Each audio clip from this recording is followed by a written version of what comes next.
আজকের এই সভাটি অনুষ্ঠিত হচ্ছে আমাদের বাংলাদেশের প্রতিবন্ধী ব্যক্তিদের অধিকার সুরক্ষা এবং সমন্বিতভাবে সেবা নিশ্চিত করার লক্ষ্যে মাননীয় প্রধানমন্ত্রী জনাব তারেক রহমান দুইটি জাতীয় পর্যায়ের উচ্চ ক্ষমতা সম্পন্ন কমিটি গঠন করেছেন।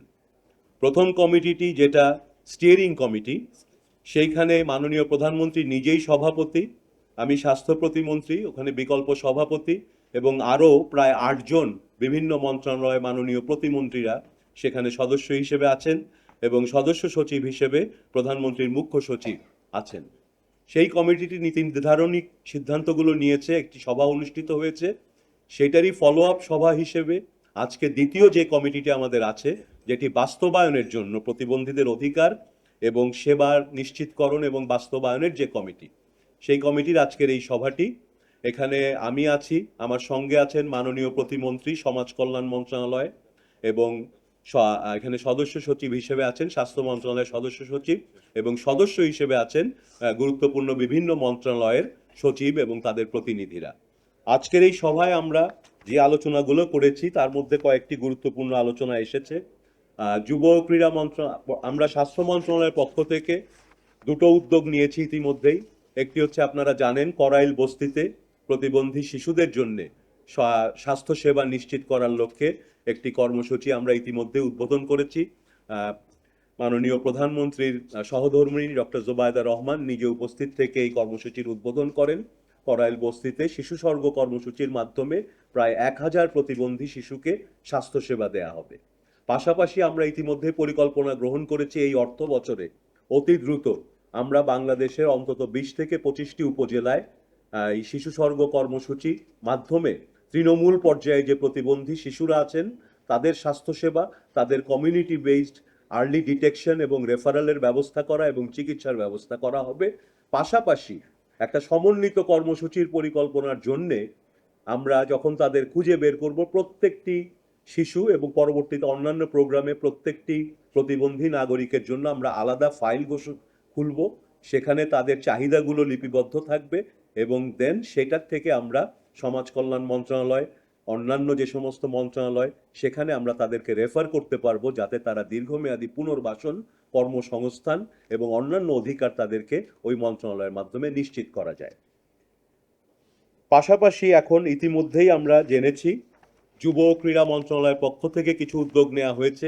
আপনারা জানেন নতুন করে স্পোর্টস তৈরি হয়েছে এবং তারা ইতিমধ্যেই চিন্তা করছেন সেখানে প্রতিবন্ধী বিশেষ চাহিদা সম্পন্ন শিশুরা যারা খেলাধুলায় আগ্রহী এবং খেলাধুলা করেন তাদের জন্য একটা সেগমেন্ট থাকবে এবং তারা সেখানে অংশগ্রহণ করবেন। আপনারা জানেন আমাদের এই বিশেষ চাহিদা সম্পন্ন শিশুরা বিশেষ অলিম্পিক, স্পেশাল অলিম্পিক, প্যারা অলিম্পিকে এগুলোতে তারা অত্যন্ত ভালো ফলাফল করেন এবং আমাদের জন্য স্বর্ণপদক বয়ে নিয়ে আসেন।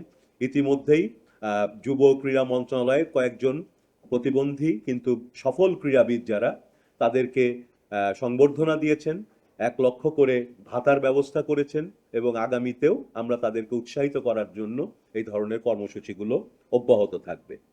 সমাজ কল্যাণ মন্ত্রণালয় যারা প্রতিবন্ধীদের বিষয়ে অনেক কাজ করেন, তারাও ইতিমধ্যে নতুন উদ্যমে আরও কিছু কাজ করছেন। তাদের ইতিমধ্যে যে কাজগুলো আছেন সেগুলো তো আছেই, পাশাপাশি নতুন উদ্যোগ হিসেবে তারা চিন্তা করছেন বিভিন্ন জেলায় প্রতিবন্ধী বিশেষ চাহিদা সম্পন্ন শিশুদের জন্য দীর্ঘমেয়াদী পুনর্বাসন, ফিজিওথেরাপি, অন্যান্য সেবা তাদের শিক্ষার জন্য তৈরি করা, ইনক্লুসিভ এডুকেশনে যাওয়ার আগে যে প্রিপেয়ার্ডনেস সেটা করা।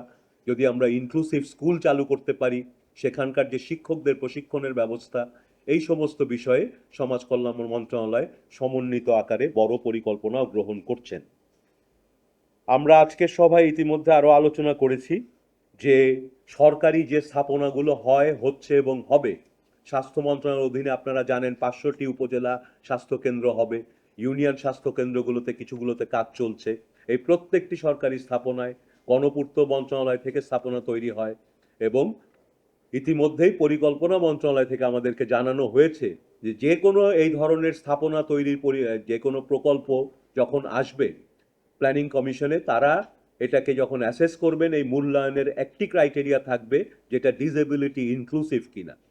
অর্থাৎ প্রত্যেকটি সরকারি স্থাপনায় প্রতিবন্ধী মানুষদের অ্যাক্সেসেবল, গম্যতা নিশ্চিত করার জন্যে র্যাম্প, লিফট যেটা প্রয়োজন হবে সেটা থাকতে হবে।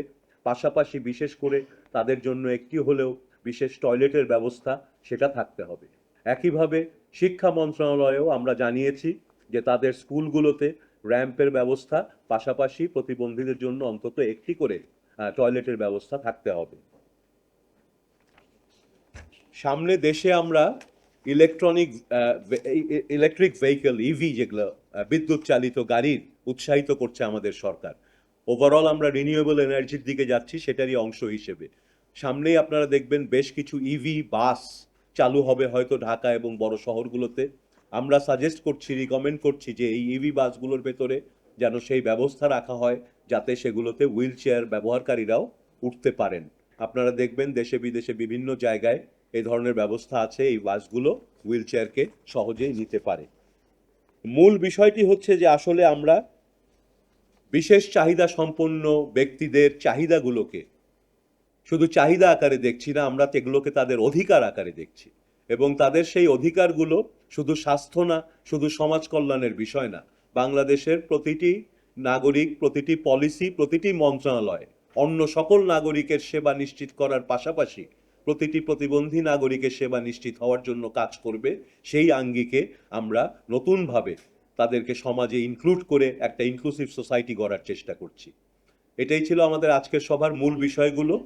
আমি আমার এখন অনুরোধ করব আমাদের এই কমিটিরও সহসভাপতি মাননীয় সমাজ কল্যাণ প্রতিমন্ত্রী, তিনি যদি আরেকটু বিস্তারিত আমাদের সমাজ কল্যাণ মন্ত্রণালয় থেকে যে উদ্যোগগুলো নেওয়া হচ্ছে ওটা যদি একটু বিস্তারিত বলেন। ধন্যবাদ আপনাদের সবাইকে। ধন্যবাদ।